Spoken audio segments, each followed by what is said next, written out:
An ka foli bɛ an lagɛba bɛɛ lajɛlen minnu b'an lagɛ Mali kɔnɔ fo ka se Mali kɔkan ma k'aw ladɔnniya ko nin y'aw donni anw ka jɛmukan kɔnɔ dɔgɔkun kibaru ale bɛ lase aw ma samedi o samedi ka taa 9h la ka taa bila 10h la aw balimakɛ Bubakari Kɔlɔn Samake fɛ dɔgɔkun kibaru ale ye jɛmukan ye jɛmukan min ka wele bɛ se maa minnu ka baara ye kunnafoni ɲinini kunnafoni sɛgɛsɛgɛli fo ka taa se kunnafoni jɛnsɛnli ma u bɛ na samedi o samedi ka taa 9h la ka taa bila 10h la an bɛ hakilina falen kɛ dɔgɔkun kɔnɔ kibaruba minnu kɛra an lamɛnbagaw bɛ se k'u hakili sigi ka d'a kan kibaru minnu kɛra olu kan ka wolo minnu la an sigikun y'o ye dɔgɔkun o dɔgɔkun ka se ka baro kɛ o thème-ba ninnu kan bi dɔgɔkun kibaru maa fila min b'an bolo olu tɛ mɔgɔ dogolen an ka plateau kan Gabriel an b'i fo k'i waleɲuman dɔn an ka weleli jaabili la.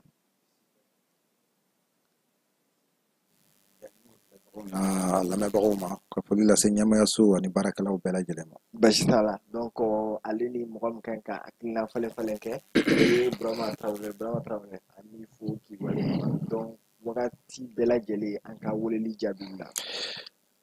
An bɛ foli kɛrɛnkɛrɛn ka o di an daba masa ma fɔlɔ masa min ye bidonya yira an na k'a ɲini Ala subahanahu wa taala fɛ a ka don caman yira ni aw kelen kelenna bɛɛ lajɛlen na o tɛmɛnen kɔfɛ an bɛ foli minɛ ka o foli kɛrɛnkɛrɛnnen ka o bɛn nɛgɛma k'o di an lamɛnbaga cɛman musoman denmisɛn maakɔrɔba jamana kɔnɔ ani jamana kɔ kan kɛrɛnkɛrɛnnenya la fɛn o fɛn sigilen don ka an lamɛn nin sangadani in kɔnɔna la an b'a ɲini u bɛɛ lajɛlen fɛ ko fɛn bɛɛ lajɛlen ale de bɛ a den bange ka kuma ale de bɛ a ba bange donc an bɛ dugawu ɲini Ala subahanahu wa taala fɛ a kana kuma ba don anw ni aw si lajɛlen da ni fili min yera kuma la o ka yafa an ma kunnafoni di baaraw don komi an kɔni bɛ fɛɛrɛ sugu bɛɛ lajɛlen kɛ ka se ka a fɛsɛfɛsɛ k'a di kanumɔgɔw ni lamɛnbaga kelen-kelenna bɛɛ lajɛlen ma bonya ale ni karama ale kɔnɔna la kɔlɔn. Basi t'a la donc o de b'an don an ka bi dɔgɔkun kibaru kibaru bakuruba minnu b'an bolo o de b'an don o kɔnɔ an y'a ye k'a fɔ septembre kalo ka taa le 4 précisément septembre an ka Mali ye communiqué dɔ kɛ k'a jira k'a fɔ an ka jamana kɔni ale ye plainte déposé Cour internationale de la justice n'o ye jamanaw fara faralen ɲɔgɔn kan k'u bolona bila justice soba dɔ la n'o bɛ kuma jamana aw ni ɲɔgɔn cɛ Mali kɔni y'a jira k'a fɔ ale ye wuli ka jɔ kɛ ka ɲɛsin o justice so in ma n'o ye ani Algérie cɛ gɛlɛya min b'u ni ɲɔgɔn cɛ o bɛ se k'a da don o la fo ka taa se ko min ka ɲi ka bɔ o la donc an kɔni y'o sɔrɔ o communiqué signera n'o publiera le 4 septembre bi an bɛ 6 septembre la donc an da bɛna don o plainte min déposera Cour internationale de la justice la nin ye jumɛn ye Cour internationale de justice yɛrɛ bɛ se ka mun de kɛ nin ko la Mali ni Algérie cɛ an bɛ hakilina jigin kɛ k'a jira k'a fɔ a bɛ sanga ni wagati bɔ Mali ni Algérie kɔni bɛnbaliya dɔw donnen n'u ni ɲɔgɔn cɛ n'a bɛ fɔ o ma tension ni jamana fila ni ɲɔgɔn cɛ ni jamana fila n'olu ye ɲɔgɔn sigiɲɔgɔn ye an b'an da don o la Gabriel an kɔni y'a ye k'a fɔ 4 septembre tile fila bi ye le 6 ye 4 septembre communiqué dɔ kɔni cɔrɔla jabaranisow kan fo ka taa se réseaux sociaux ma k'a jira k'a fɔ Mali ye plainte déposé ka ɲɛsin Algérie ma a ka différend la donc plainte in yɛrɛ e bɛ se ka mun de fɔ plainte in nalen don contexte jumɛn de kɔnɔ.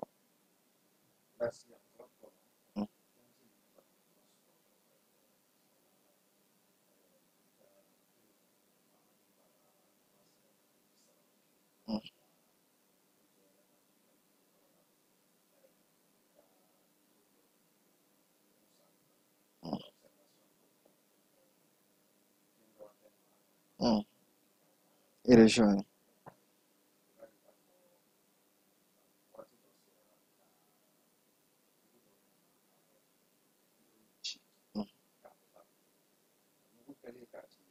Yɛrɛ ye communiqué kɛ k'a fɔ ko o kɛroni y'a justifié k'a jira k'a fɔ ko a pankuruma senna tun bɛ ka don ale ka frontière kɔnɔ fɔ kilomètre 2 kilomètre 2 i b'a dɔn k'a fɔ mɔgɔ min fana bɛ ka drone piloter ale bɛ Mali ni Algérie jamana dancɛ dɔn radar ni fɛn bɛɛ lajɛlen ani image satellitaire ni fɛn o fɛn bɛ se k'a jira k'a fɔ k'i ma bɔ i ka jamana kɔnɔ olu bɛɛ u bɛɛ lajɛlen kalama donc Algérie ka wale n'o ma kɛ teriya wale ye fiyewu ale ye o ɲɛfɔ n'o ye ko bɛn kɛra ale kan ko don kɛra ale ka jamana kɔnɔna na. Mali autoritéw fana y'o ka communiqué kɛ a waatiw la k'a yira k'a fɔ ko Algérie ka dalu min b'a yira k'a fɔ ko olu ka drone Mali armée ka drone donna Algérie territoire kan. Sabu Mali ye a yira k'a fɔ ko drone ni gosira ani Algérie cɛ ko fɛn min tun ye kilomètre 5 ɲɔgɔnna bɔ. Donc ni jateminɛ kɛ o version ni Algérie bɛ ka min fɔ o cɛ ka jan kosɛbɛ kosɛbɛ. I donna an fɛ ni kilomètre 2 ye ni ka jamana cɛ tun bɛ kilomètre 5 ka taa 10 na. I y'a dɔn o cɛ ka jan. Donc o kɔrɔ b'a yira k'a fɔ fɛn dɔw bɛ yen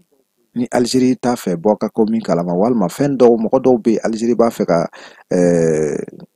o tigilamɔgɔ bali dangari kana k'a la. A yirannen bɛ k'a fɔ ɲɛɲininiw na ko terroriste jɛkulu ɲɛmaabaw dɔw de tun ka lajɛrɛ dɔw bɛ kan ka kɛ min ye Tinzawatène masurunya na a don masina na. Donc ko o mɔgɔ tun escortelen don Algérie finitigilakaw fɛ. O kɔrɔ b'a yira k'a fɔ déjà an bɛ gɛlɛya min na ka bɛn ni jatigɛwalew ka wulikajɔw ye. Algérie ye o dɛmɛbaa ye.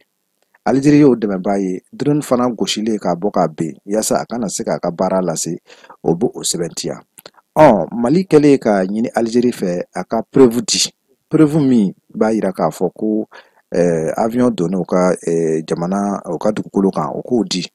Et je crois bien que n'o tun dira ni plainte min filɛ nin ye Mandala n'a plainte tun bɛ bɔ. Donc ɲɛɲininiw de la ka ɲini i fɛ i k'i ka dalilu di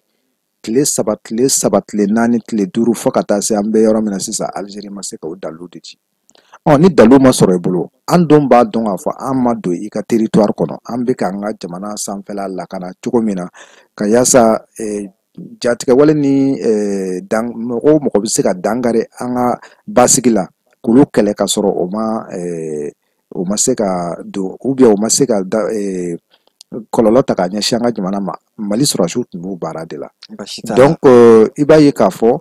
ni plainte b'a yira k'a fɔ Algérie ma se ka preuve jɔnjɔn di kun min kelen kama a ye Mali ka drone lajigi. Donc n'i ye jateminɛ kɛ Mali kɔni ma se ka taa bila minɛ wɛrɛ kɔnɔ. Donc parce que an bɛ ka ɲini cogo bɛɛ lajɛlen na an ni Algérie bɛ se ka bɛn fɔ la sira sugu bɛɛ lajɛlen fɛ pour que an ka se ka bolo di ɲɔgɔn ma ka jatigɛwale ni kɛbagaw kɛlɛ. Mais Algérie y'a yira an na ko k'ale t'a fɛ a n'an ka jɛ o kɛlɛ la, sabu ale ka intérêt bɛ an ka jamana basigili baliya la ka tɛmɛ ni olu ka. Par exemple sisan peut-être an tɛ sira kelen kan. Par exemple Algérie kun ye kun bɛ n'a fɔ position de garant de l'accord d'Alger. Algérie kun b'o de la, o dun fana tun ye bɛnkan sɛbɛn dɔ ye min bɛ se ka na ni bɛn Mali ani a denw bɛɛ ni ɲɔgɔn cɛ fo ka taa se Mali ani minnu ye bamanciwale ta ka jamana sɛgɛrɛ. Algérie kun ye o accord garant de. Mais n'a fɔra bi bi in na ko accord o tɛ actualité la, est-ce que o tɛ Algérie ka position fɛn kɛ dɔɔni? Samba Jote n'o tɛ wɛrɛ cikun bɔ. An b'a yira k'a fɔ Mali de tun ye communauté internationale wele n'o ye labanna k'a kɛ MINUSMA ye fɔ Barika ni Takuba ni fɛn bɛɛ lajɛlen nana bɔ o kɔnɔna na. Mali ye bɛnkan min sɔrɔ ani marimafɛntigi cɛ o don, a bɛnkan taamasen bɛɛ lajɛlen kɛra Algérie. Ka na bolonɔbila kɛ Bamakɔ yan le 15 mai 2015. I b'a ye k'a fɔ o bɛnkan sɛbɛn y'a yira k'a fɔ ko Algérie kan ka kɛ sɔrɔnadonnikɛla ye jamana fila ni ɲɔgɔn cɛ n'o bɛ médiateur ye. I m'a faamu?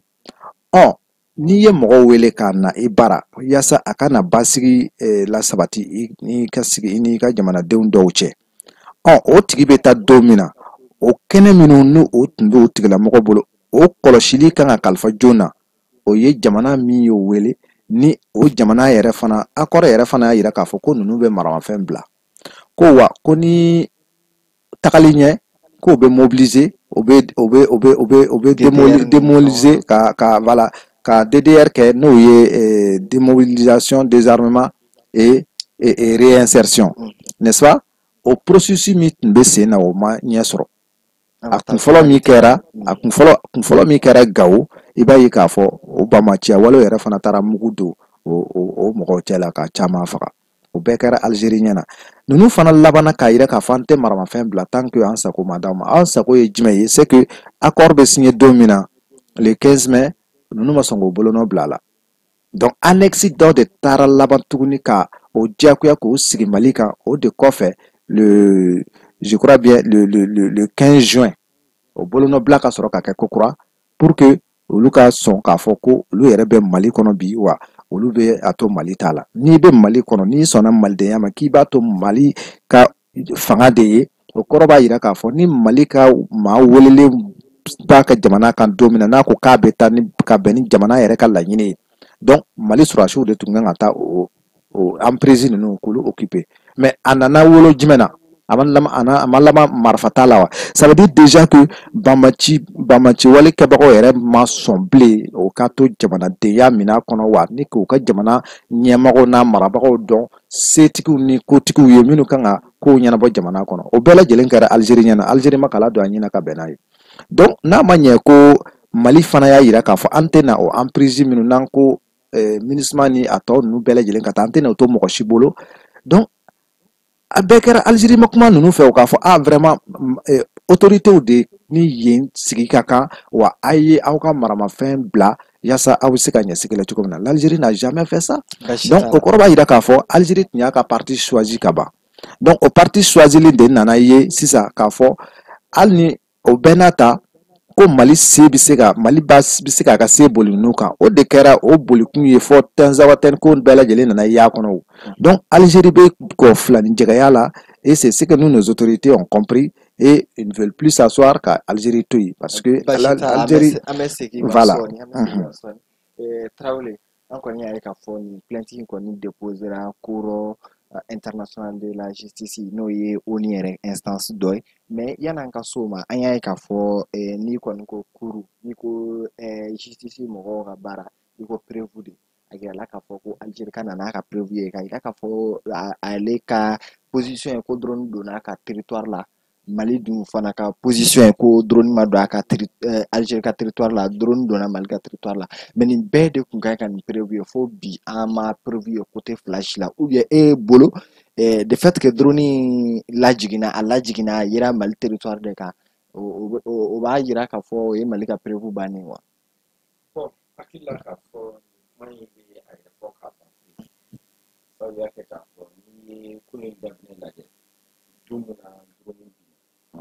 ni o fana ma se kalo tile 30 ka taa se kalo tile 4 ma Mali ye tile 3 ɲɔgɔn na fo ka taa se tile 4 ma fɔlɔ sɛgɛsɛgɛli bolo ma Algérie ka communiqué bɔlen kɔfɛ k'a fɔ ko o ye drone dɔ ci u ka jamana kɔnɔ mun ye olu ka jamana frontière violée Mali ye 3 jours fo ka taa se 4 jours ma ka o bɛɛ lajɛlen kɛ kunnafoni ɲini ani sɛgɛsɛgɛli la ka na preuve caman de fara ɲɔgɔn kan fɔlɔ o de tɛmɛnen kɔfɛ avril kalo tile 4 ni 5 kɔnɔna la an ka gouvernement bɔra ka communiqué gale fɔlɔ bɔ k'a yira k'a fɔ ko Algérie waleya mun kɛ nin k'a ye kuma fɛn o fɛn fɔ drone binni ko kan ni o kuma bakuruba ye k'a fɔ ko drone ye olu ka frontière traversée plus de 2 km ko nkalon don ko preuve fosi t'a la reconnaissance fɛn fɛn tun bɛ yen ni drone y'a ta drone a référence ni a fɛngɛ ninnu olu y'a bɛɛ lajɛlen bɔ k'a bin ka tila k'a yira tuguni k'a fɔ ko drone tun bɛ pour sortie dɔ de la n'a tun bɛ ka juguw kɛlɛ jugu minnu bɛ yen k'a fɔ ni a kun y'u ka position bɛɛ lajɛlen localiser wa n'a kun bɛna dan sigi u ka ɲɛnamaya la pour que olu kana se ka tiɲɛni ta ka ɲɛsin jamana ma olu bɛɛ lajɛlen preuve bɛ anw bolo donc Algérie ye drone bi o wagati de kosɔn pour que anw kana se ka dankari ni jugu ninnu na an ka jamana ye o bɛɛ lajɛlen don a ka communiqué kɔnɔ u y'a yira k'a fɔ Algérie ma drone gosi ten dɛ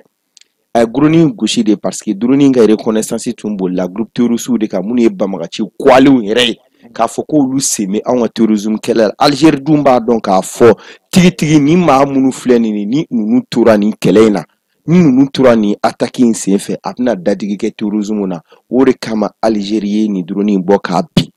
u ye drone ci an y'a ye k'a fɔ gouvernement ye demande sugu bɛɛ lajɛlen kɛ u fɛ u y'a ci kun jumɛn de kosɔn u ka na ni o ye plus de 72 heures jaabi ma bɔ mun kɛ an ka gouvernement bɔra ka communiqué kɛ n'i y'a ye communiqué kɔfɛ tuguni toutes les forces vives de la nation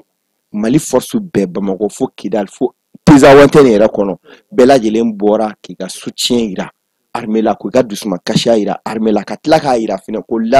l'Algérie c'est un pays de terroristes an y'a kuma mɛn malidenw da mais n'i y'a ta k'a lajɛ preuve ye jumɛn ye o fɔra population de da mais population bi bina ma dɔn population olu bɛ taa ni sentiment de prévu tɛ maa si bolo k'i bɛ se k'o kuma ninnu mais question ye jumɛn ye population ye nin bɛɛ ta ka nin ɲɛsin Algérie ma e ye Algérie ka riposte min y'a ko la oui mais n'i ye Algérie fana ka reportage ye qui concerne Mali i b'a dɔn k'a fɔ peut-être bɛɛ b'i ka jamana défend cogo min ka di ye ou bien min ka di ye bɛɛ b'a f'i faso kɔnɔ a ka mais Algérie ma bɔ ka gouvernement soutenir dɛ anw maliyɛnw bɔra cogo min na k'an ka gouvernement kɔkɔrɔma don fan bɛɛ fɛ meeting kɛra mais anw ni Algérie ka fanga taabolo tɛ kelen ye non question ye mun ye i b'o dɔn bi na fɛn fɛn mana kɛ maliyɛnw bɛ bɔ parce que o ti dɔwɛrɛ ye o défendre ka nɔgɔ ma non autorité défendre ti dɔwɛrɛ ye c'est-à-dire maa si t'i faso yira ni ɲuman bolo c'est pas parce que k'a fɔ ko an ka jamana ɲɛmɔgɔw ko an b'u kɔ non jɔn dɔw fana bɛ n'a fɔ question ye mun ye i b'o dɔn kunungo réalité dɔ de tun bɛ anw ka jamana kɔnɔ mun ni bi ta tɛ kelen o jumɛn ye kunungo ɲɛdonya sugu bɛɛ lajɛlen tun bɛ kɛ anw ka jamana na n'i y'a ta k'a lajɛ nin t'a waleya fɔlɔ bamananw ko ten an ka taga kunungo ta yɔrɔ la kunungo ta de jara nin n'a ɲɔgɔnna caman tun bɛ Algérie mun bɛ k'a fɔ depuis 2015 depuis anw ka kɛlɛ in daminɛ bi ko tɛ quoi Tebboune yɛrɛ o y'u ka président ko ye a bɔra k'a fɔ ko depuis Mali indépendance ko ni terrorisme ko in bɛ kɛ sen na ko anw ka autorités bolo k'a fɔ mugu ni kisɛ ani bombardement de b'a ba k'o t'a ba ko fo sigikafɔ o sigikafɔ min bɛ n'u tun ye an nɛgɛ ka don o kɔnɔ depuis 2015 la ni an y'a ye k'a fɔ san 10 bɔɲɔgɔnko ni mun ma fara kɛlɛ kan fosi ma bɔ a la n'i y'a ta k'a lajɛ anw ka rebelle fɛn fɛn bɛ yen anw ka terroriste chef fɛn fɛn bɛ yen a bɛɛ jatigila ye Algérie ye ni anw y'u gɛn k'a fɔ k'an bɛna tɛgɛ da u kan u bɛ boli ka don Algérie anw tɛ se k'o sɔrɔ bɛɛ kɛra an frère anw ka jamana ɲɛmɔgɔw bolo anw ka kolomasiri tɔbaw bolo pour que ka se ka dansigi terrorisme na o kɔfɛ n'an ye minnu fana bombarder n'u joginna u kan ka min ka to bana mun na an b'a ye k'a fɔ furakɛli yɔrɔ bɛ tila ka taa bɛn Algérie ma Mali ye nin bɛɛ munu ka nin bɛɛ lajɛlen to yen ka tila k'an ka moyens ɲini k'an ka armée renforcer k'an ka équipement ɲini drone kun t'anw fɛ o k'a fɔ nin drone sugu ninnu dɔw bɛ yen nɔ ko minnu tun bɛ se ka terroristes localiser à distance k'a sɔrɔ mugu ni mugu tɛ o kun tɛ yen mais Algérie nana ye sisan k'a fɔ nin bɛɛ moyen bɛ anw bolo ils savent aujourd'hui que nous sommes très très puissants plus que ces terroristes o de kosɔn u bɛ k'u ka appui ta ka ɲɛsin nin terrorisme ma kuma fanba tɛ yen koyi communiqué kɛra depuis avril kɔnɔna la n'i y'a ta k'a lajɛ avril à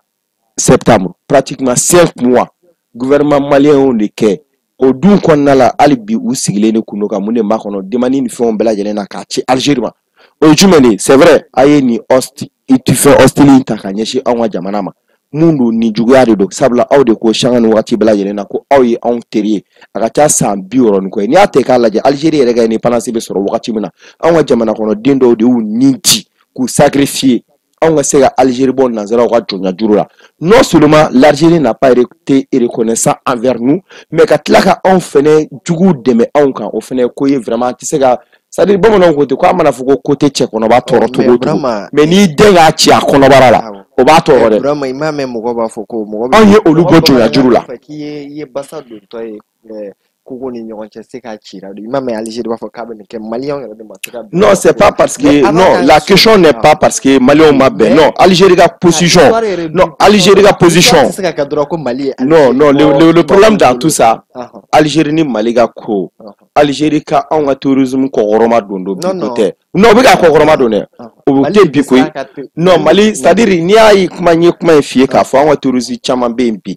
pourquoi bi bi in na Mali Niger, Burkina, Mounou qui sont des pays frontières avec Mali, ou nous sommes au bolo du Nord, qui terrorisme qui est pourquoi pas Algérie ma fait encore tout. Algérie a constitution, Algérie est souverain. Et c'est qu'à fois Algérie c'est Algérie qui m'a fait parce que peut-être que la constitution tout permis ambition min bɛ o jamana saba in faralen ɲɔgɔn kan i b'a fɔ soldat. mais Algérie est souverain Algérie est démocratique Algérie ka souveraineté jɔn y'a appuyé a la. jɔn y'a appuyé Algérie de y'a ka souveraineté ta k'a. mais jɔn taara u ni di a ko la anw ma t'u dɛmɛ à ce moment là anw bɛ t'olu dɛmɛ cogo min na nous on a fait ça avec. Afrique du Sud filɛ nin Afrique bɛɛ y'a dɛmɛ walasa Nelson Mandela bɛ se ka bɔ kaso la apartheid bɛ se ka bɔ yen mais est ce que bi bi in na Africain bɛɛ bɛ se k'i jɔ. mais i b'a kalama Algérie ka indépendance Algérie sa Algérie ka indépendance ali dans le sang aka distinct kɔnɔna la ouais mais kana ɲinɛ k'a fɔ maliyɛnw ka contribution bonyana ka tɛmɛ africain bɛɛ lajɛlen kan Algérie ma n'anw dɛmɛ an ta la oui mais Algérie ma n'anw dɛmɛ anw ta la kuma suruma ye jumɛn ye mun dɔrɔn o ye jumɛn ye c'est à dire mɔgɔw bɛ k'a miiri yɔrɔ min na o tɛ o ko in dɔnnen don k'a ban quoi parce que Algérie ni Mali ni ɲɔgɔn cɛ bi terrorisme mun bɛ yen k'a fɔ k'a tɛ ka ban n'u bɛ k'a fɔ a ka ca san 60 dɔ yɛrɛ tɛ koyi nin bɛɛ ye géopolitique kow de intérêt kow de don o bɛɛ lajɛlen dɔnnen don k'a ban parce que l'Algérie dans son intérêt bibi in na Mali ka terrorisme ka ban basigi ka na anw ka frontière da ninnu na Tezawɛntɛn ni Anefis ninnu kɔnɔna la o t'olu arranger parce que ni anw sera k'olu maîtrise sɔrɔ ka sécurité maintenir ressources minnu bɛ yen nɔ anw bɛna se k'olu exploiter an sago ni fɛnw na c'est pour cette raison que chaque fois que u b'a ɲini tasuma ka don anw ka dugu kɔnɔna la n'i y'a mɛn k'a fɔ i bɛ taa bɔ ɲɛbɔ fɛn wɛrɛ fɛ i ka dugu yɛrɛ i sera k'a lakana i sera ka basigi sɔrɔ a kɔnɔna la lafiya nana sanga ni wagati bɛɛ lajɛlen na olu ka laɲini ye jumɛn de ye ka jatigɛ wale créer population yɛrɛ kɔnɔ ka jatigɛ wale créer anw yɛrɛ ka golomasiri tabaw la pour que an ka se ka sira ka se nin yɔrɔ la mais nin bɛɛ faamuyalen don anw ma dɔ yɛrɛ fɔ koyi c'est à dire anw y'a yir'u la k'a fɔ vraiment u y'a essayer chaque fois k'a fɔ k'olu bɛ kɛ médiation ye anw ni terrorisme ni ɲɔgɔn cɛ anw dun nana ye k'a fɔ accord d'Alger mun bɛ yen ni o bilala sen kan depuis 2015 ni force mun ma don terrorisme na ni jamanaya mun ma don u la fosi ma bɔ u la sabula u nana ye k'a fɔ u ye jukɔrɔma tintibaga sɔrɔ u ye dɛmɛbaga sɔrɔ u la u ye furakɛlibaga sɔrɔ u la o bɛɛ lajɛlen kɔfɛ tuguni anw nana mun de ye k'a fɔ o nin juguya anw ti jɛn n'a ye bilen o de kosɔn accord d'Alger an y'a yira k'a fɔ anw fɛla ko tɛ bi anw fɛla ko tɛ sini an y'a fara mais i b'a kalama depuis accord d'Alger farala ka n'a bila o don na fo bi Algérie yɛrɛ ma hali hinɛ ɲɛ fitinin ta ka ɲɛsin Mali jamana ma o dɔrɔn kɔfɛ tuguni tɛ dɛ kuma fanba ye mun ye i b'o dɔn wa kumu na ni u ye anw ka nin drone TZR 98D k'a bɔ k'a bin wagati min na a tun pɛrɛnnen don a ka position ta k'a bɛna jugu kɛlɛ u y'o bin dɛ k'u k'o dɔrɔn de fɔ anw ye anw ma kɛlɛ kɛ koyi on veut pas la guerre avec l'Algérie koyi mais anw bolo dɔrɔn u y'a kɛ daluya mun na dɛ u ka bɔ k'o fɔ kalo 5 e yɛrɛ bolo k'a fɔ i ye ciden ci kalo 1 kalo 2 kalo 3 kalo 4 kalo 5 an b'i ka ci jaabi segin a ma na o tɛ tigɛ n'a ye anw tɛ jɛn ni tigɛ n'a ye bilen jɔnmaniya kɔni an ka autorité ko anw tɛ jɛn n'o de ye basi t'a la peut-être a ɲɛ bɛna fɔ cour international de la justice la donc Gabriel an bɛ segin e ma i b'a fɔ nin ko in bɛ cour ɲɛma nin bɛ se ka wolo mun de na sisan parce que an kɔni b'a ye cour ɲɛma cour bɛna obligé de ka statuer nin affaire in na Algérie ni Mali ni ɲɔgɔn cɛ ni an bɛ se ka don natɔ la an bɛ se k'an jigi da jumɛn kan nin ko in bɛna kan ka wolo jumɛn na. Bon, i b'a dɔn k'a fɔ ni instance ninnu dɔw sigi kun ye juste ka équilibre dɔw maintenir jamanaw ni ɲɔgɔn cɛ affrontement kana kɛ aw ka se ka bɔ désescalade sugu dɔw la ka na sigi kɛ ko dɔw kan pour au moins statuer sur la responsabilité des uns des autres mais n yɛrɛ ka jateminɛ na ani n ka dɔnta la ce serait peut-être la première fois farafin jamana dɔw ka taa ni taabolo ta sugu ninnu na an b'a ye k'a fɔ tuma caman na mɔgɔ b'u ka bɛnbaliya u ka différent ni fɛn ninnu ka essayer k'o gérer u ɲɔgɔn cɛ médiation bɛ se ka ɲini i b'a ye par exemple n'i ye Congo ani Rwanda jateminɛ on voit que c'est le Qatar qui est beaucoup plus très actif dans les négociations fort Qatar c'est américain fait nous est-ce que tu as une instance régionale ou faiblesse par exemple ça une situation oui mais il faut juste comprendre que occupé à là non il faut juste non l'Union africaine c'est ce qui est occupé à là parce que tout simplement est-ce que instance de l'Union européenne bolo et non Union africaine bolo instance de l'Union africaine bolo parce que tout simplement instance mi créé l'influence la haute disons la cour internationale de justice aller ka bara bɛɛ lajɛlen bɛnnen don jamanaw ni ɲɔgɔn cɛ ko ma cogo min na ni furuku nana don ka se ka o saisi et ça dépend aussi si vous êtes signataire du protocole d'accord ou bien de la convention portant création et tout na ni bɛ o fɛn kɔnɔna na aw bɛ se ka a saisi. Maintenant, ale ka danfara ni Cour pénale internationale ye min ye c'est que Cour pénale internationale ye be mɔgɔninfinw yɛrɛ de ka wali kɛtaw kiri alors que ni ale ka baara bɛɛ lajɛlen bɛnnen don jamana ni jamanaw cɛ ko ma. Maintenant, pourquoi par exemple min bɛ Russie ni Ukraine cɛ mun na a kuma tɛ taa ye parce que mɔgɔw b'a dɔn en réalité ni instance ninnu bi bi in na c'est juste pour la formalité. Oui, mais au fond, Mais en réalité, il faut une signature de quoi, on a ratifié parce que. oui, mais attends, on ne peut pas dire quand même que la Russie ne fait pas partie du Conseil de sécurité. Oui, mais est-ce qu'il a ratifié? Il a le droit de veto là-bas. Oui, mais maintenant, est-ce que dire que la Russie, problème il plein ni Russie ni Ukraine tchebi, comme dans la Cour internationale de justice, serait peut-être dire que voilà, peut-être la Russie n'a pas une raison d'être à la CPI, disons, voilà, d'être à l'ONU. Donc, alors que ONU, disons, ni cour, nous, ONU ka démembrement, oui, nous, siglendo, bien yoro la ina fo à la Haye. Donc, bon, ne yɛrɛ kɔni ma sigini k'a fɔ ko fɛn bɛ na taa fɔ ye min bɛ na kɛ an ɲɛjicɛ yɔrɔ ni fɛn ninnu ye non juste pour que ka ko bila contexte légal kɔnɔ le temps que n'a tigilamɔgɔ ma ko dabila ni désescalade nana wɛrɛ nana ye a kɔfɛ kuma da ka sɔrɔ i bolo parce que n'i b'a dɔn k'a fɔ ko ko dɔw par exemple a bɛ fɔ ko n'i b'a fɛ i ka fɛn kana na sonyɛ k'i ka taa kalifa zon na c'est pour dire que zon b'a dɔn a kalifalen don ale la n'a tununa lui il va devoir donner des explications o tɛ tiɲɛ ya maintenant ni ko sugu minnu filɛ nin ye sisan n'an taara n'an ka damakasi gafe ye cour international de justice la n'a kumana o don n'a ma kuma ni fɛn wɛrɛ nanen bɛ ka y'a la est-ce que la communauté internationale pourra se prononcer par rapport à ce qui va se passer entre l'Algérie et le Mali an ka laɲini t'o ye on ne le souhaitons pas mais ko bɛ da kun min na on est en guerre ouverte avec l'Algérie parce que mɔgɔ min b'i jugu dɛmɛ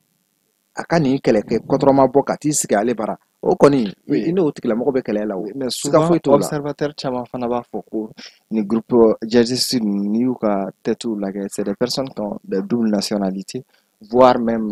nationalité caman b'u bolo ou bien fɛnw de don métissage culturel de don fakɛ ye nin nationalité bamuso ye nin nationalité donc en quelque sorte o sɔrɔla don est-ce que ce n'est pas naturel k'a fɔ ni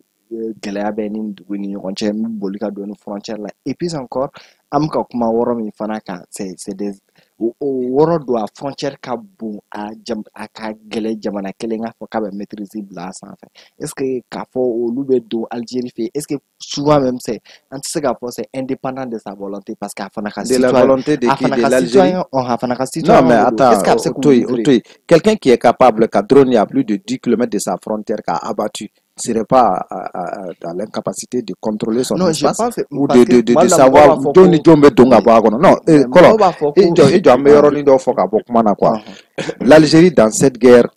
entre le Mali et les groupes armés terroristes gagne énormément et non seulement en ressources en économie wargo musakata famplala mais misali kelendima mobile minu pick up ni femme minu bebo abebo yoro jine ngabe na Algérie de fait Algérie taglan Algérie kana na dla mais a tise ka transiter Algérie fait ni Algérie ma ka taxi do da kan les carburants que ces véhicules là utilisent au carburant be bomi et qu'on va donc ce n'est pas de la à partir de Kidal ou bien de Gao ou bien de Menaka que ces gens là vont venir chercher leur carburant pour s'approvisionner beba do ko te tien donc l'Algérie dans notre crise, sur notre dos, c'est fait de l'argent avec une économie entretenue en il faut juste comprendre ça. C'est stratégique. Au fait, c'est de bonnes guerres pour l'Algérie, mais sauf que l'Algérie n'a pas. Et nous aussi, nous ne devons pas, non, nous ne devons pas nous accrocher à ce passé qui aujourd'hui, l'Algérie n'honore pas cet engagement. Mais enfin, au page de tourner pour revenir à la réalité géopolitique et géostratégique auquel nous faisons face aujourd'hui. Nous avons la responsabilité quand la frontière est Algérie sécurisée, quand la disposition belle gelenta du colon folo fɛn minnu bɛ an bolo ni Algérie ɲɛbɔlen do fɛ n'o bɔli bɛna Algérie bɛna kɛ concurrence ye Algérie bolo d'une certaine manière Algérie k'a dɔn k'a fɔ ko a se t'o la bi a se t'a la cogo jumɛn na par notre puissance de frappe négociation t'a ɲɛ kuma t'a ɲɛ rien les autorités ye o seko bɛɛ lajɛlen kɛ ka ban quand ils sont sortis de l'accord o ye mun de kɛ o ma dialogue intermalien de kɛ o dialogue intermalien mana wolo document na k'a fɔ ko ye réconciliation an bɛ se ka taa bɛn na cogo min na wa Non, tout ça c'est pour dire que non, n'a ma ko Algérie bora la mais en yɛrɛ dama an ka sigi sa kɛ an ka fɛn dɔ fɔ ɲɔgɔn ye an bɛ se ka bɛn min kan ni ka jamana la baara min ye sauf que minnu bɛ nin projet ni nin entreprise ninnu na o tɛ jamana ko la ils sont juste pour leur entreprise terroriste qui profitent uniquement qu'à eux et à leurs descendants. Donc en b'o minɛ de kɔnɔ. Le fait de saisir la Cour internationale de justice, c'est normal parce que ni be ton kono ni kololo nana ni kungo nana mi be se ka kɛ ton niro ya ko la i b'a ta ka da ɲɛ kɔrɔ mais o ma kan ka fana k'i bolo ni sen siri k'i sigi k'a fɔ k'i be k'olu ka jaabi ma kɔnɔ donc an b'o dakun de la. Basi t'a la, n bɛ segin ma sɔnni donc Brahma an bɛ na e nɔfɛ nin décision in ni cour kan k'i prononcer a kan sisan nin situation in ni cour kan k'i imposer a kan. E bɛ se k'i jigi da kan ko don nata la nin bɛna wolo mun de na Mali ni Algérie ni ɲɔgɔn cɛ bɛn sabatili la. C'est-à-dire bɛn ka sabati anw ni Algérie ni ɲɔgɔn cɛ an hakili la k'a fɔ anw yɛrɛ ka sira t'o la bilen quoi. Anw ka sira bɛ mun na dɔrɔn kuma lasurunya la o ye k'a fɔ vraiment anw ka jamana in wagati dɔ sera jamana in ka k'an yɛrɛ ta ye jamana in ka bonya a ka hakɛ kɔnɔna la jɔnmaniya ni ɲɛdɔnya ninnu an ka bɔ olu kɔnɔ quoi. An ta tɛ se maa si ma. Anw ta tɛ se maa si ma donc anw tɛ fɛnɛ fɛ i fɛnɛ ka wuli ka na anw ta se anw ma n'a ma ɲa k'a fɔ e ni anw de jɛra teriya la balimaya la siniya la sigiɲɔgɔnya la n'a nana k'a fɔ e ka jamana intérêt kosɔn e pɛrɛnnen don ka fɛn sugu bɛɛ lajɛlen kɛ anw na fo ka taa se anw yɛrɛ ka nafolomafɛnw. An ka jamana intérêt de fana kosɔn bibi na an ka posture ma changer est-ce que la bibi na o tɛ deux poids deux mesures ni e ka jamana. Non n'i y'a ye bi an ye communiqué fɔlɔ kɛ ka ambassadeur rappelé ka tila tuguni k'a fɔ fɛn mun bɛ tali kɛ espagnol Mali ni Algérie ni ɲɔgɔn cɛ ka jɛ olu bɛɛ lajɛlen kɔ ka gɛlɛya don olu bɛɛ lajɛlen na dɔwɛrɛ tɛ o ye k'a fɔ anw ka souveraineté bi an b'a protéger an b'a respecter à tout prix diɲɛ fɛn o fɛn bɛ yen i n'a fɔ an ka président de la transition ni o ye général d'armée Assimi Goïta ni malidenw ka intérêt tɛ a la an tɛ don o da fɛ wa diɲɛ jɔn o jɔn n'i ko k'i ni anw ka jɛ ka sigi kɛ ka balimaya kɛ fo k'a sɔrɔ malidenw ka nafa de i y'o protéger wa i y'o bonya donc ni mɔgɔ o mɔgɔ ma jɛ ni o ye e n'anw ti fa la i n'an ti ba la c'est-à-dire n'a diyara n'an t'a dɔn n bɛna fɔ cogo min na quoi donc kuma lasurunya ye jumɛn ye dɔrɔn cour ka nin décision ye jumɛn ye anw ye prévu de yira diɲɛ na parce que an tun ye Algérie jalaki an dalen don a la fɛnɛ k'a fɔ jalaki mun bɛ yen ni a binnen don a kan a prévu bɛ anw bolo siga t'a la nɔgɔ tɛ a la donc o tun ye nationalement ye sisan an ye diɲɛ bɛɛ lajɛlen de kɛ an seere Algérie kelen tɛ o an y'an don France fɛnɛ kosɔn o ye ka diɲɛ bɛɛ de ta an seere kama Algérie ye nin mun kɛ nin n'i ye résolution minnu ta k'a lajɛ minnu bilala sen kan depuis 1974 ni o ye k'a fɔ jamana bɛɛ lajɛlen ka bonya i ka hakɛ kɔnɔna na jamana si kana dankari jamana wɛrɛ la anw ye o rappel de kɛ ka o bila cour international de ɲɛkɔrɔ la a k'a dɔn k'a fɔ Algérie ye nin waleya mun kɛ a ye bingali wale de ta ka ɲɛsin anw ka jamana ma donc an y'u kɛ seere u k'u sigi n'a ye k'a fɔ don n'a nataw la ni fɛn o fɛn bɔra a la k'a fɔ Algérie de y'a laɲini sabula olu ye pays souverain ye cogo min na anw fɛnɛ ye pays souverain ye anw ka jamana kɔnɔ anw tɛ a laɲini fiyewu k'a fɔ hali marifakisɛ den kelen k'an b'a ci mun bɛ taa bɛn Algérie kɔnɔ pourquoi anw ka pankuru minnu bɛ ta surtout n'i y'a ta k'a lajɛ pankuru in tun bɛ mission min na c'est ça qui est très très important drone in tun bɛ jumɛn de la a tun bɛ ka fɛn mun bɛ tali kɛ terroristes ninnu de localiser wagati min na il était prêt même à abattre ces terroristes là c'est en ce moment précis que l'Algérie ni drone non o ye Mali ka version de fɛn parce que drone ninnu bɛ mission dɔ de la o non u bɛ mission dɔ de la o anw bɛ mission min na anw tɛna se ka fili an ka mission ma bɛɛ lajɛlen bɛ a kalama k'a fɔ Teza Weten anw y'a sɔrɔ mugu ni kisɛ la cogo min na a ma dogo a kɛlɛ dɔ sa Teza Weten kɛlɛ version côté o e b'a dɔn Teza Weten minɛna ninnu jugu ninnu bolo cogo min na bɛɛ lajɛlen b'a dɔn a ma dogo bɛɛ lajɛlen bɛ a dɔn k'a fɔ opération minnu bɛ anw ka jamana kɔnɔ bi su ni tile anw ka armée wulilen de don ka terroristes ɲini u mana kɛ diɲɛ yɔrɔ o yɔrɔ o ye anw ka mission principale de mission quotidienne de anw bɛ mun na don o don anw tɛ se ka fili olu ma ni filila i ka baarakɛla ma ni filila i ta sira ma i ta yɔrɔ bɛ kamana gan donc kuma wɛrɛ ti yen ko in kɛ ni bi cɛ depuis avril la fo ka n'a bila septembre in kɔnɔna la e ye Algérie ka mot kelen jumɛn mɛn communiqué jumɛn mɛn k'a fɔ k'u bɛna anw ka communiqué dɔn a t'olu ka priorité ka na bi anw kan mais Algérie ye mun kɛ nin Algérie a fait un acte de guerre e bɛ se ka taa wali jamana o kɔnɔ cogo di olu ka kɛlɛkɛminɛn fɛnɛ ka olu bɔ k'o bi sanfɛ wagati mun fɛnɛ na mɔgɔ minnu bɛ ka dankari a ka dignité ni a ka souveraineté la a b'o olu kɛlɛ e bɛ ka tila k'ale fɛnɛ kɛlɛ mais o kun ye mun ye ka tila k'i sigi tuguni ko fosi tɛ b'o la o bɛ se ka kɛ ni anw y'an sigi ka nin ko in lajɛ ten Algérie ye nin ko in kɛ mun kɛ ni anw y'an sigi k'a lajɛ c'est comme si anw bɛ ka kuma fɛn fɛn fɔ ni o y'an ka souveraineté a t'an bolo parce que Algérie dɔrɔn tɛ an y'a yira k'a fɔ diɲɛ jamana o jamana an b'i bonya i ka hakɛ kɔnɔ mais i fɛnɛ k'an to an ka bonya kɔnɔ i k'an to an ka hakɛ kɔnɔna la donc nin kuma in ye mun ye ka diɲɛ seleke naani bɛɛ lajɛlen kɛ seere Algérie ni mun ka kan question laban kelen nin thème na est ce que bi bi in na an bɛ situation min na Mali bɛ se k'a fɔ k'a bɛ terrorisme kɛlɛ ani k'a ka développement assuré ka sɔrɔ a ni Algérie ma u bolo di ɲɔgɔn ma ka se ka fɛn Sahel sécuriser. C'est-à-dire Mali kelen bɛ se ka non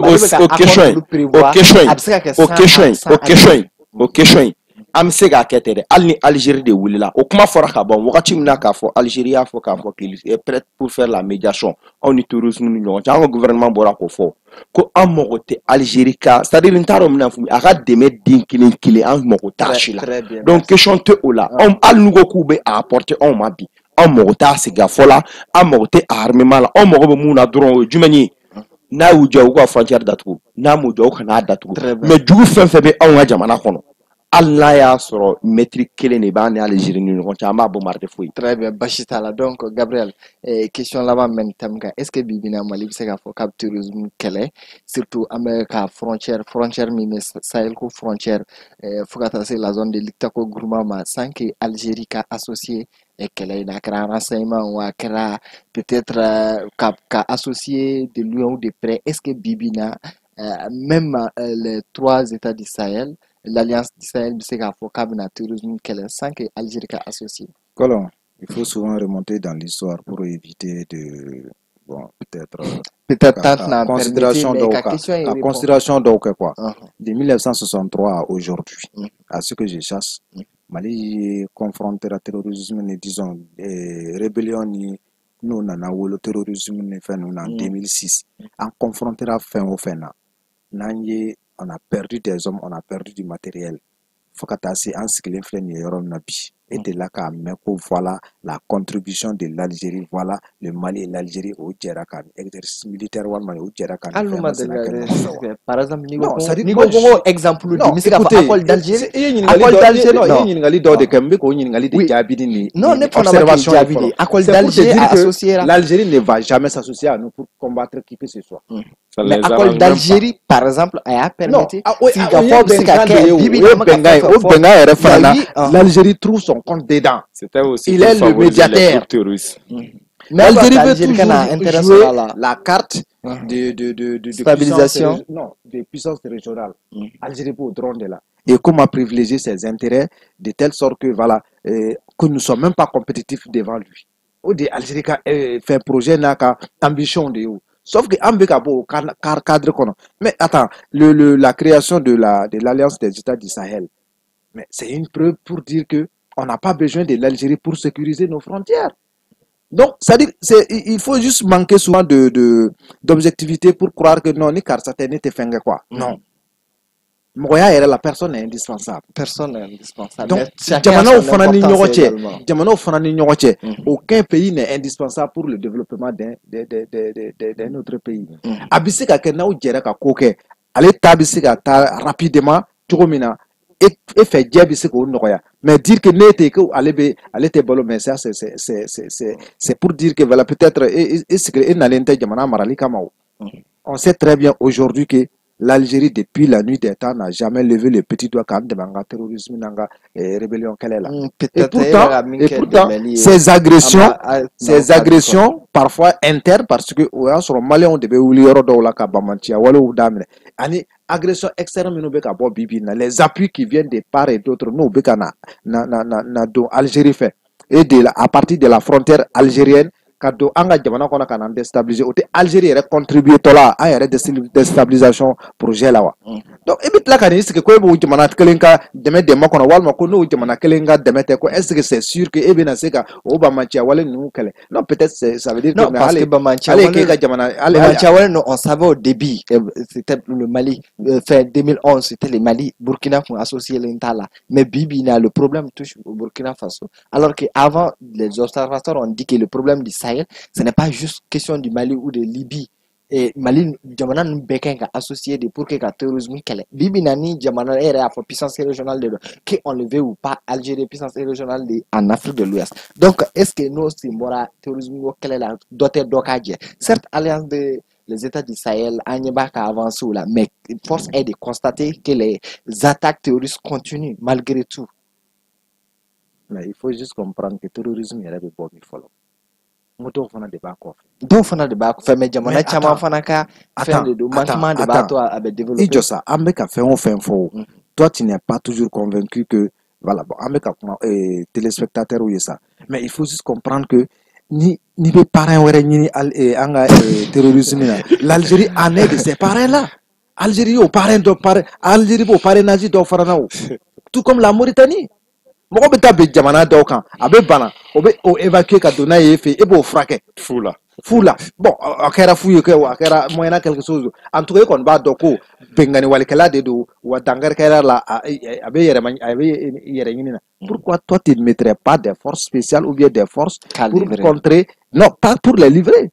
Ana ka maramafɛn de bɛna don e bara o munna pourquoi il a cette liberté de rentrer avec ses armes chez toi mais alors qu'il n'est pas une arme. Mais imaginez ne ka nationalité b'a bolo e ka nationalité mana k'a bolo est-ce que e ka sɔrɔsiden don wa e ka cɛbɔ de don wa hein c'est pas parce que toi tu as la nationalité malienne que tu vas te promener avec une Kalachnikov à Bamako ici et tu sais quoi Bamako justement armé même mais quand moi j'ai la nationalité malienne quel qu'en soit Alpha je dois avoir la protection de l'État malien. Tu dois avoir la protection de l'État mais pas avec la même chose pas avec les armes pas avec un Kalachnikov à main quand même ça il faut juste comprendre une chose c'est que Ambemina et quand même, c'est le terrorisme international. Il faut juste comprendre aussi qu'il y a un parrainage international du terrorisme. Et les parrainages, c'est approuvé. Et pour nous, pour tout ce qui est de la région de Gao, Menaka, et Tombouctou, Ani, Kidal, il va donc avoir le Niger et les combats. Comme nous, Ambolo Dilo Nyorma, Burkina Faso Kele, Ambolo Dilo Nyorma, alliance qu'on en a. Pourquoi aujourd'hui, jusqu'à preuve du contraire, ça persiste? C'est parce que tout simplement, il y a un parrain qui est là à côté. Et tu sais qu'à moins que tu ne réfléchisses pas. Donc, c'est pour simplement dire que on n'a pas besoin de l'accompagnement de l'Algérie car le terrorisme, c'est à nous de nous donner des moyens, qu'une stratégie élaborée. On peut contrer l'Algérie et ses terroristes à Bana. C'est-à-dire quoi? À un moment donné, il faut comprendre que dans les relations entre États, sympathie là quoi. Très bien. Sympathie là, c'est des intérêts à belle de qui est engrossé, qui a intérêt de défendre. Maintenant, le cas intérêt au terrorisme qu'elle a fait. Lui, son intérêt sur le plan économique, géopolitique, stratégique, tout, et même régional, c'est de maintenir ces statu quo, ces chaos là chez moi. Quel espoir moi j'ai à aller lui demander qu'à Angambolo di Nyokoma ni qu'elle n'est pas. Parce qu'elle est belle au qu'elle est là. C'est comme aujourd'hui si on demande aux Maliens, bon, est-ce qu'on peut s'en sortir sans la France? Hein?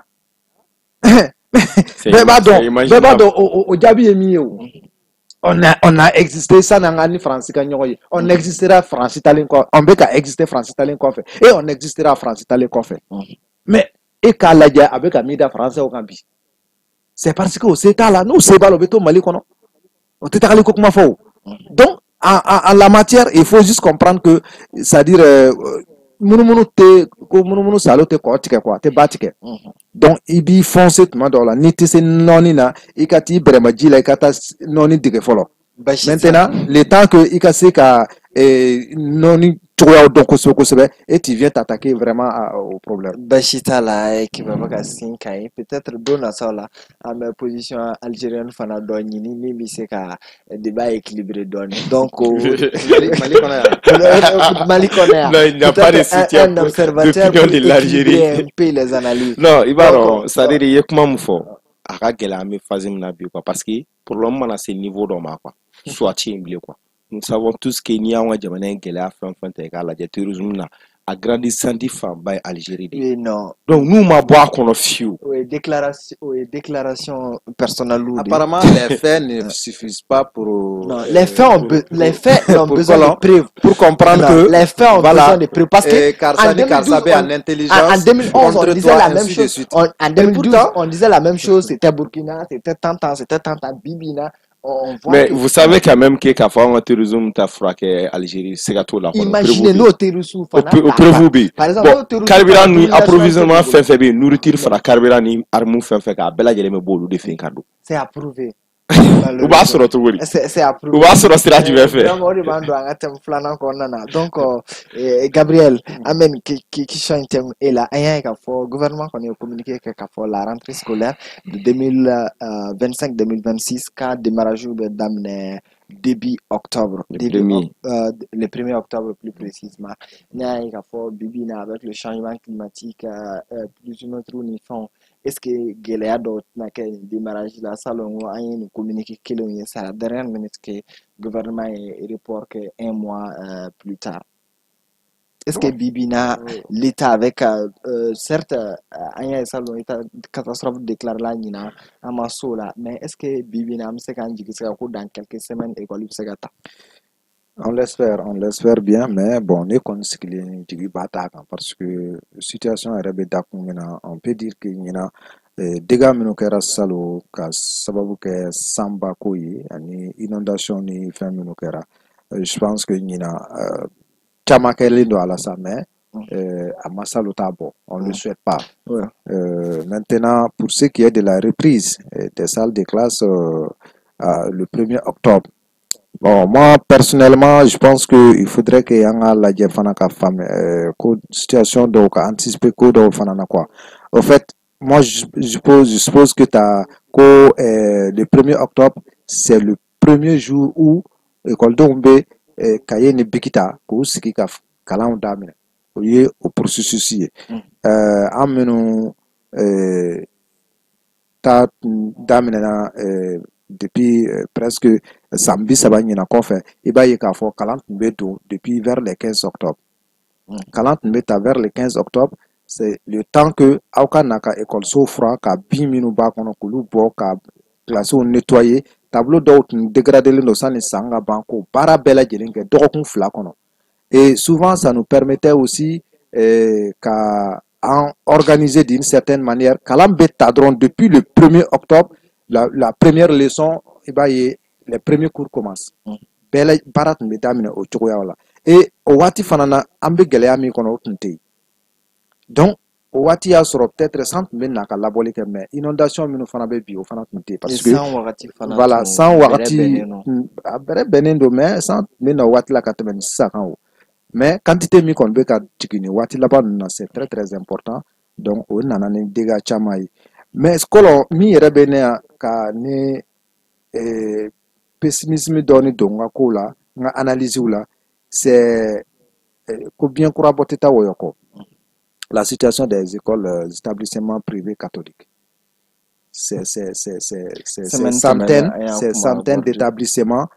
donc une grande partie se verra fermée avec un réaménagement du personnel et des élèves. Ça nécessite énormément beaucoup d'efforts et je pense que normalement État makanga dandron à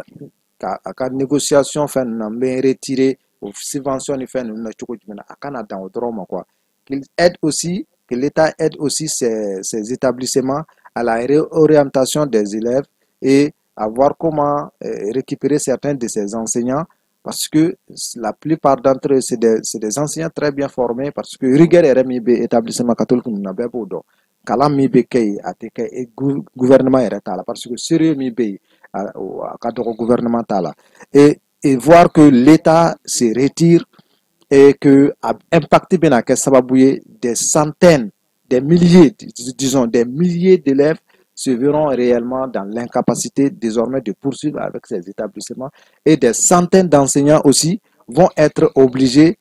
d'aller chercher ailleurs parce que l'administration de ces écoles ne pourront pas les supporter, ne pourra pas supporter le coût de leur encadrement, le coût de leur paiement, ainsi de suite. Donc, au fait, tout le monde devait t'aider qu'à baraka. Et à ce que je sache, jusqu'à preuve du contraire, contentieux drone de B, État et établissement ni école, Karamoko ni parce que il faut les licenciements, ça nécessite également des droits. Et mais école de Oudou. Et les parents d'élèves qui ne peuvent pas prendre en intégralité sans qu'on ait école de Ouka, Kalusara Sara, ou donc nous bella jelen de fin oui, yani insécurité ou erafana kelen de sababuka école so mino datu. Nous te inondation ko ni dégradation de l'environnement yi région. Olu tabe blab ménage kono. Et je pense que l'État doit réellement le mois de septembre kono faire tout le possible de telle sorte que même l'orientation des bacheliers, disons ceux qui ont passé par le DF, tout. Nous bella jelen de sinon le mal est connu mais chaque année et finalement antenne non quoi et c'est dommage ces autorités là ils peuvent faire autrement de telle sorte que ancien système ainsi de suite. C'est vrai là qu'une chama bay il y a peut-être aussi la mauvaise foi qui est là quelque part de certains administrateurs, je ne dirais pas les autorités en ce sens. Mauvaise foi d'obé administrateur ou d'offense fait. État ka essayer ka baraka ou bela jeleka. Mode kangake, mode tungangake, mode make, donne tungangake, mais mona atikla moko make. Il faut que nous kakala et que des responsabilités soient situées de telle sorte que ni taraka blako là que la redevabilité soit au cas qui ka boussole quoi au cas qui nye joroyi. Donc enseignement o ye sira mi bisika eta jamana don yere ka famiyali jamana marali bunakun ka famu kosɛbɛ ni ka se ka jamana marabagaw dɛmɛ. Mais chaque année on voit que au enseignement yɛrɛ de bɛ ka kɛ Canada yoroye mi yɛrɛ la presque bolo ɲuman tɛ ka don a kɔrɔ quoi. Et il est tellement délaissé à tel point qu'on se demande, on se pose la question, est-ce que les autorités ont le souci de l'avenir de ces jeunes gens-là? Alors que tant que nous ne mettons pas l'accent sur l'éducation de ces générations-là, nous n'allons peut-être pas avoir des hommes qu'il faut demain pour diriger l'État. Très bien, merci beaucoup. Donc, Brahma, kuma bakurubala, est-ce que Bibi na une situation de jatemine ka sango ni fond jatemine, est-ce que 1er octobre école de mina se ka ta école sola Bamako dronte parce que il faut que la région fana jatemine ka est-ce que capacité be bibina ka se ka demsanu be ka rentrer Bamako ni région to be ñoo fait 1er octobre. Bon, il y a l'éducation, il faut que en cas donc pour sujet ça concerne tout le monde. Gouvernement la ministre de l'éducation nationale aka boka jamana kono don la donia ka for école ta ni alama nga jonya jo ana avec le 1er octobre. Ni alama nga jonya jo ala avec le 1er octobre. Je pense que communiquer kera. Voilà, donc avec le 1er octobre 2025. Donc au tidore au kunye de ka for ni ate kala je ka damne encadrer la kata se parents d'élèves ma ani école don re bela jelen ka labin sabati nyani 1er octobre che. Parce que oui kuma don o ka fsa ni singadi anga donc a fo école les priorités sur toute chose o jumeni ka fo ni jamana bien ka fo e jigi dalen ka jamana kono donc formation ou ka éducation de base o de ka priorité. Donc c'est pour cette raison que la question d'éducation concerne tout le monde. Donc nous bien ka fo c'est vrai on parle d'inondation avec ma insécurité armée be a ci la gouvernement be ka mesure kɛ o ye gouvernement ka ci ye mais inondation be kɛ ville minnu kɔnɔna la ani région minnu kɔnɔna la ni an ka jamana ye ca k'a lajɛ bi région caman be minnu inondelen don ka daminɛ Moti ninnu ni Segu ninnu na ka taa se Baɲangara fan caman ma inondation ka ca a kɔnɔna la mais o man ka kɛ daluya ye k'a fɔ an bɛ se ka denmisɛnninw privé kalanko la minnu be yen nɔ CAP minnu be yen nɔ ani parents d'élèves minnu be yen nɔ olu de kan ka solution ɲini bi école minnu be yen nɔ ani emprise minnu be yen nɔ an bɛ donnin min na ko bi ni olu occupelen don ni sinistre ninnu fɛ ka se ka kundogo yɔrɔ ɲini ka di u ma pour que ɲani 1er octobre cɛ disposition bɛɛ lajɛlen ka kɛ ka se ka yɔrɔ ninnu évacuer écoledenw bɛ se ka rentrer kɛ nɔgɔya la cogo min na basigi kɔnɔna la ni jiba wɛrɛ ma na c'est vrai k'a ka gɛlɛn mais an k'a dɔn k'a fɔ kalanko in o ye siniɲɛsigiw de ye denmisɛnninw ka kalan bilalen retard la salon a kɛra an y'a ye gouvernement ye dɛmɛ sugu bɛɛ lajɛlen kɛ ka boli sugu bɛɛ lajɛlen kɛ pour que an bɛ se ka sauver cogo min na an yɛrɛ y'a débat ni fɛnw kɛ yan k'a fɔ bɛɛ lajɛlen kan ka effort consenti pour que au minimum denmisɛnnin ninnu ka avenir ɲuman o gulonnen don kalanko la cogo min na an kana o bila bolo kɔfɛ fɛnko la gɛlɛya bɛ sen na jamana b'a a se la wagatiw ka koron wagatiw fɛnɛ ka teli mais o bɛɛ n'a ta o ta o gɛlɛyaw kɔfɛ o wagati teliya kɔfɛ fo an k'a dɔn k'a fɔ priorité fanba dɔ ye jumɛn de ye o de k'a fɔ denmisɛnw ka se ka taga école la ka tila ka état fɛnɛ interpeller o ye jumɛn de ye k'a fɔ an ka éducation kɔnɔna la disposition bɛɛ lajɛlen de kan ka bila sen kan ka daminɛ enseignants na ani écoledenw yɛrɛ bɛ se ka bonne conduite sɔrɔ cogo min na écoleso kɔnɔna la kɛrɛnkɛrɛnnenya la a ye da se école catholique ma école catholique la gɛlɛya min bɛ o kɔnɔna la bi bɛɛ lajɛlen bɛ a dɔn donc an jigi dalen don a la k'a fɔ yanni rentrée in fɛnɛ cɛ solution durable ni solution palpable bɛ se ka sɔrɔ a la en même temps an ka école publique ninnu fɛnɛ kɔnɔ on a vu que orientation ninnu na ils ont accès que k'a fɔ